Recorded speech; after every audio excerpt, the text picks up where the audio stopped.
My name is Johan Svensson, and I came here to show in the futurity at the 100X, and I come from Sweden. What part of Sweden? Like an hour south of Stockholm. Awesome. Yeah. And so tell us what brought you here and kind of the backstory of this horse that you're going to be showing here at the first time in the U.S. Yeah, I had a customer, real good customer of mine, who we were planning to go look at horses over here this fall early.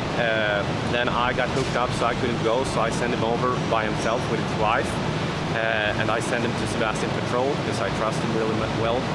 And they were looking. They went. They found this really nice 3-year-old mare at Tom McCutcheon's and bought her. And then the idea of just doing the whole futurity deal for me came up, since I'm a level 1 and 2 rider still. So yeah, that's how it went about really. So when you say the whole futurity deal, is that all the way to Oklahoma City? Yeah, that's what we're aiming for. Yeah, for sure. So this is exciting is that? That's super cool. Yeah. And since your friend came without you to look at the horse, I think he did a good job. Yeah, I do trust Sebastian very much, and he chose the perfect horse for what we are doing here. So she feels great and just so good-minded, and the training is, she's very well prepared as well. So it's been easy for me so far.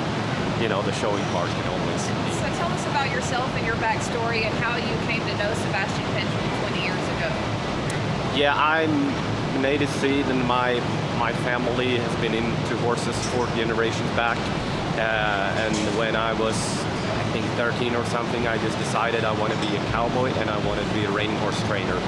And back then, there was not much reining going on in Sweden at all, so I figured I need to go here. So I was at a clinic with Frederick Thompson, who is also a Swedish guy, and I asked him if I could come over. And you know, this was all pre-internet and stuff, so it was not very common for people just to fly back and forth like that. But anyways, when I was 15, I flew over here. Funny thing about that story is they didn't know my age, so I had my 16th birthday here, and I told them that. They were like, "Oh, if we would have known, you would have been staying back home. You know, we never flew you over like a lone Swedish kid." So that was funny. But anyways, Sebastian at that time was working at Ned Point with horses with Fred Thompson, so that's how I got to know him.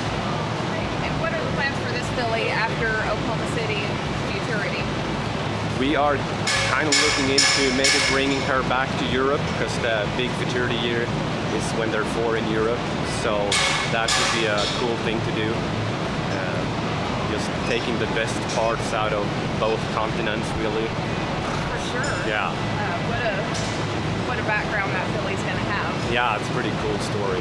Yeah. So tell us a little bit about the logistics of moving a horse, you know, between countries like that. Is that difficult? Not that difficult. I think like if you do it just once and stuff, it's going to be pretty okay. Like I'm used to living up in Sweden. I drive down to Europe, and that's like a 20-hour drive, or like to Italy it would be 3 days. So the whole thing about flying over here and, you know, maybe flying a horse back, it's not that big of a deal if you compare it to bringing a horse from Sweden all the way to Italy, for example. So we're kind of used to that. Very cool. Yeah. Was it this show, or was it just the timing that brought you to be showing her at this show first? I think both, and I just leave that in the hands of Sebastian, you know, all the planning. So he just gave me the I said yes, and then we went from there. I just booked my flight and brought my boots and came over here. So that's about it. So what are some differences between, you know, things showing here in the States and then also in Sweden? I think like show-wise, it's pretty similar. Not to Sweden, but to Europe. Sweden is their smaller horse show, of course, and the facilities are different. But Europe and here are pretty similar. But the heat is one thing that is very different, and like that's been the toughest part for me, being a Swede. That and being away from my family, but the heat is tough. And I tried to have a pretty good attitude about it in the beginning, but then I got conquered by the heat. It was just, so yeah, I'm struggling a little bit, but it's so nice here at the show when they have the air conditioning in the arenas and stuff. What was the temperature when you left home? We do have Celsius, So it was around like 20 Celsius, which is kind of normal for Sweden. And that's, I think it would be like in the 70s, 60s, 70s, yeah. Quite a difference. Yeah, it just doubles up, you know, almost. And it's Is it a very humid climate there, or is it pretty dry? pretty dry, but nice and fresh, you know. Yes. Yeah. Nice So crisp 70 degrees. yeah, so it's different, and that's something I've been here a lot of times, but I've never been this time of year. So just riding and training horses in this heat is such a different challenge that I've never faced before. Because they get so warm, you know. It's different. Well, tell us a little bit about your game plan going into this futurity here, and then walking Miss Billy through the rest of the futuries to Oklahoma City.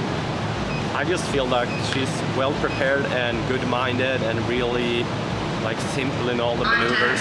So my job would just be to not confuse her and give her a good experience here. And we're just gonna, you know, go with the flow. And I always trying to separate the showing part from the training. And now that I haven't even trained the horse, I only have to focus like on doing the correct cues to that horse.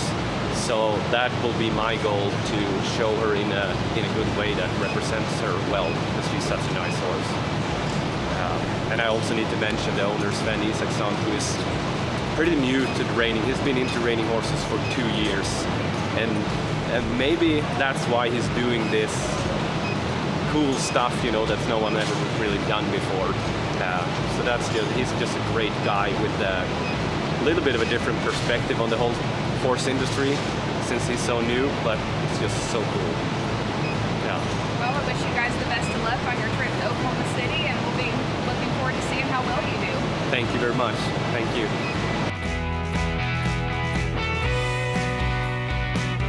Markel has had the privilege of being affiliated with the National Reining Horse Association for over 20 plus years. And fortunately or unfortunately, I've been representing Markel for almost all those years as well. We are a very integral part of the horse industry. We intend to remain an integral part of the horse industry. When you look at organizations like the NRHA and NRCHA and other organizations that we have had the good fortune of representing, it's about what we can do for the people through the products that we have to offer, that being not only livestock mortality, but commercial equine insurance, farm and ranch coverage, and also commercial liability and professional trainers liability. Are they applicable to all? No, but there are so very many people in the industry that can use what we have to offer, and I'm very fortunate to have a team of specialists that work with me for Markel, our Western discipline team, and they offer products for people, Western horse people in particular, throughout the country. We have some other opportunities that are becoming available now with the hopeful addition of a new organization and some new entities, along with some other products that Markel offers as a corporation. Their winery coverage, their camp and path coverage that we've been involved with for years. And I look forward to the next 20 years representing Markel.